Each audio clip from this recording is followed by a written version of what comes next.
Alors, dans ce tuto, nous allons chercher à donner à notre son un maximum d'attaque.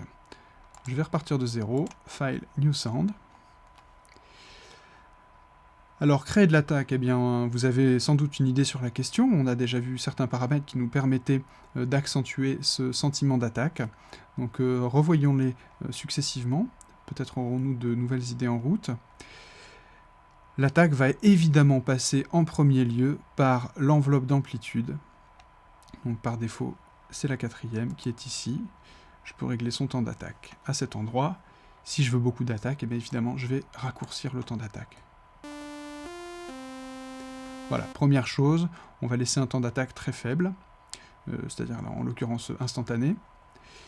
Et peut-être on va essayer d'écouter différentes ondes sonores pour voir si, pourquoi pas, il y en a certaines qui possède un sentiment subjectif d'attaque plus prononcé. Donc là, je suis sur l'onde en dents de scie. Je vais mettre la square, par exemple. Je ne sais pas ce que vous en pensez. Je trouve qu'elle a une attaque, un sentiment d'attaque qui est un peu plus prononcé que l'onde en dents de scie. Alors pourquoi pas rester sur la square. Je vais travailler uniquement avec un oscillateur pour le moment.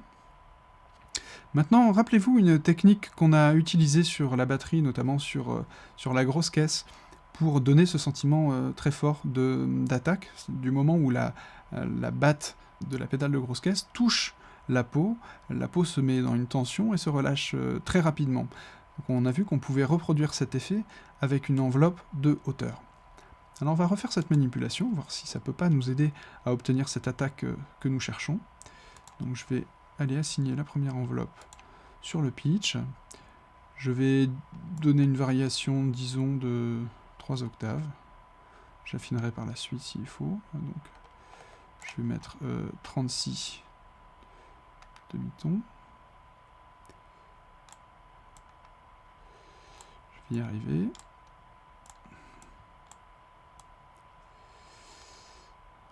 Voilà, on y est presque. Bon, à 1 centième près, ce sera pas très grave. Alors écoutons maintenant ce que ça donne. Ah, problème, c'est que mon temps d'attaque est bien trop long. On a un effet de drop-down, hein, comme disent les Anglais. Excusez-moi pour les anglicismes, mais c'est vrai que quand on fait de la synthèse, ils viennent malheureusement de plus en plus naturellement.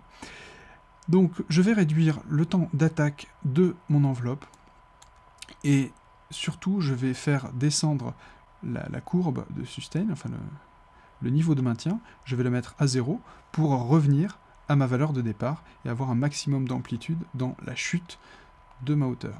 Je vais ici baisser level. Écoutons à ce stade. Alors là, c'est toujours problématique parce que mon temps de déclin est trop important. Une fois que j'ai atteint le pic initial, je mets trop de temps à redescendre au niveau plancher. Donc je vais baisser le paramètre decay. Vous voyez, là c'est intéressant, hein, on a déjà gagné pas mal d'attaques dans le son avec cette petite astuce de la batterie de tout à l'heure. Donc après, au choix, là le paramètre tel qu'il est réglé marche bien, on pourrait le mettre plus court encore.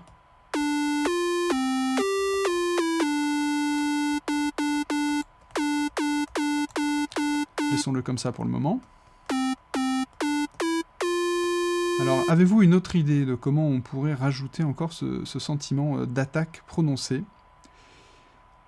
Moi, je vais vous en proposer une, c'est notre technique de la caisse claire, qui revient donc à utiliser une impulsion bruiteuse au tout début du son, pour simuler les transitoires.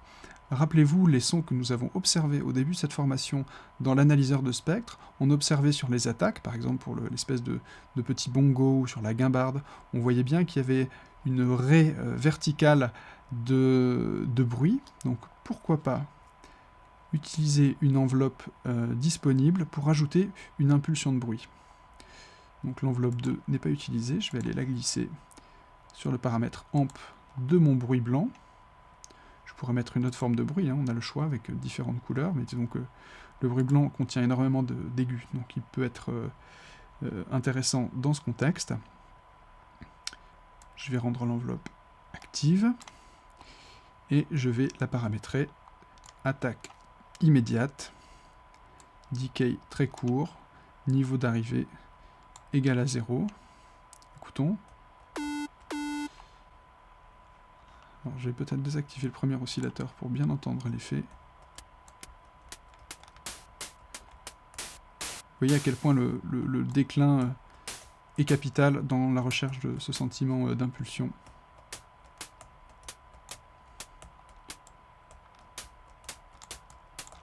Peut-être en changeant color, je pourrais avoir.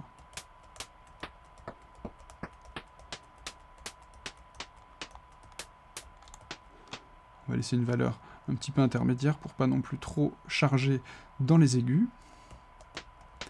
Je vais réactiver mon oscillateur. Donc là, on a un son qui commence à avoir pas mal d'attaques. Que pourrais-je faire en supplément? Peut-être qu'en prenant un filtre et en poussant la résonance, je pourrais gagner encore un petit peu de côté percussif. Alors, je vais voir.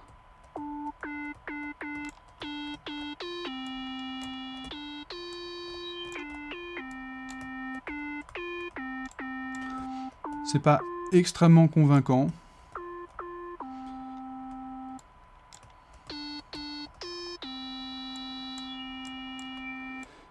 Peut-être un autre type de filtre. Essayons un all pass.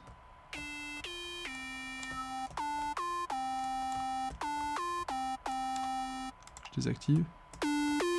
Non, le choix du filtre ici pour récupérer de l'attaque n'est pas très pertinent. Donc on n'est pas obligé de l'utiliser. Donc petite récapitulation, hein, pour avoir de l'attaque, évidemment, priorité l'enveloppe d'amplitude.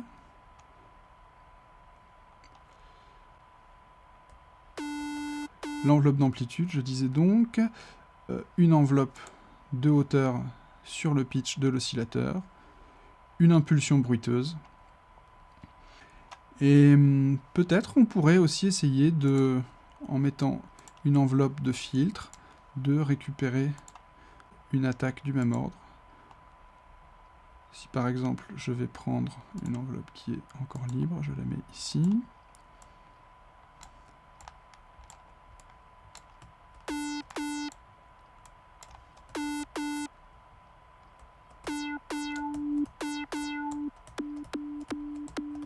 Voilà, là je m'achemine vers un autre type de son, hein, puisque je filtre la suite, mais bon, l'attaque est quand même très présente. Voilà, là je pense qu'on est à peu près au maximum de ce qu'on peut espérer avoir comme intensité d'attaque sur la création de notre preset.